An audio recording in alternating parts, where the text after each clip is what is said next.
আজ সকাল 11টায় কেরানীগঞ্জের জিঞ্জিরা ইউনিয়ন পরিষদ প্রাঙ্গণে আসন্ন পবিত্র ঈদ উল ফিতর 2026 উপলক্ষে গরিব, দুস্থ ও অসহায় মানুষের মাঝে ত্রাণ সামগ্রী বিতরণ করা হয়েছে।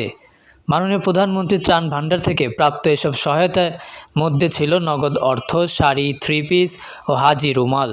ঈদের আনন্দ সবার মাঝে ছড়িয়ে দিতে এই উদ্যোগ গ্রহণ করা হয়। অনুষ্ঠানে সভাপতিত্ব করেন কেরানীগঞ্জ উপজেলার নির্বাহী অফিসার মোহাম্মদ ওমর ফারুক এবং সঞ্চালনা করেন উপজেলা সমাজসেবা অফিসার মোহাম্মদ শিবলি জামান।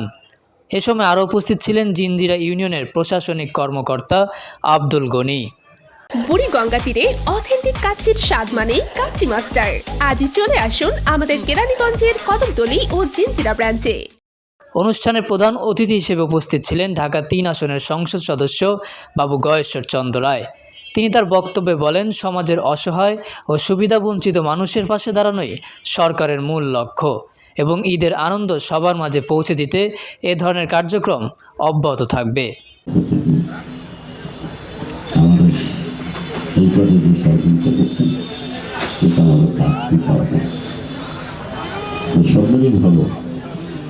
এবং আপনাদের বড় আশীর্বাদ থাকবে, ভবিষ্যতে আরো ভালো হবে।